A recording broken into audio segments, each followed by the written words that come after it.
Hey, how's it going? So, why did you join the Canto to Mando Blueprint? Hey Sheldon, I joined the Canto Mando Blueprint because I wanted to expand my Chinese knowledge, and by learning Mandarin, I felt like my Cantonese could improve, and vice versa. I still have a long way to go, but I've been learning a lot faster through your program because it has strengthened my Chinese foundation by leveraging Cantonese. What problem were you looking to solve when joining the Canto to Mando Blueprint, and why was that important to you? Hey Sheldon, I was mostly trying to figure out how to learn Mandarin in the most efficient way possible. I had to squeeze it into my busy schedule, so I was trying to find the quickest and most surefire way to learn in order to have the capability to communicate with more Mandarin speakers, since in this world there are more people that can speak Mandarin than Cantonese.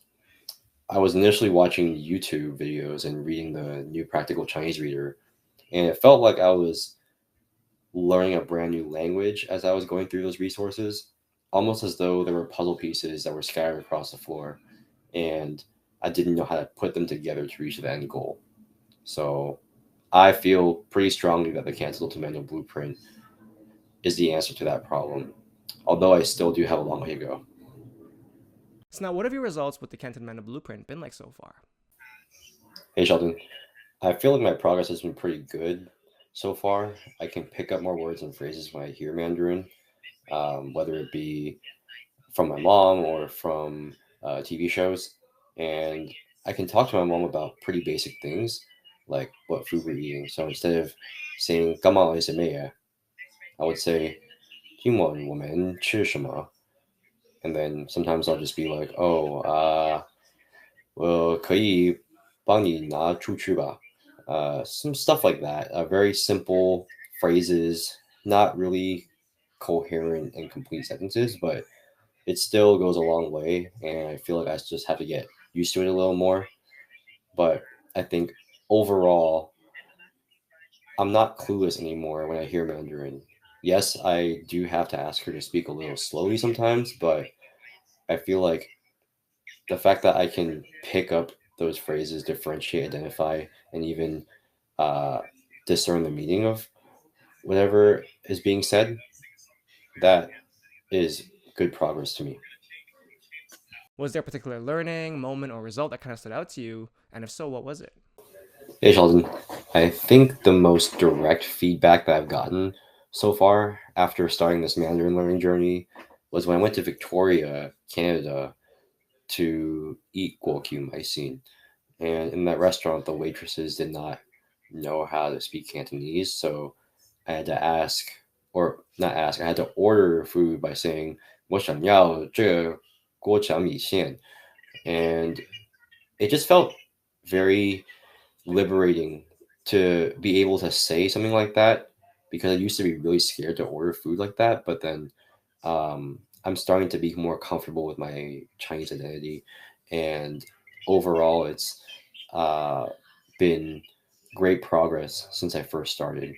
And there's one point where I even asked, 我可不可以上你的厕所吗?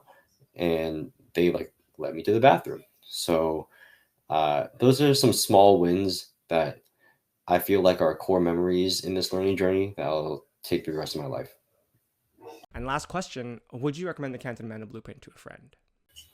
Hey, Sheldon, I would recommend the Cantonese Mental Blueprint to someone else, given that they have a pretty decent Cantonese background and they're willing to put in the time to learn, because I feel like the program does a really good job of building on top of your Cantonese foundation. And by building on top of your foundation in Cantonese, you learn Mandarin faster and you also strengthen your Cantonese at the same time. So I feel like in that sense, it's a lot better than taking on a program that teaches Mandarin using English.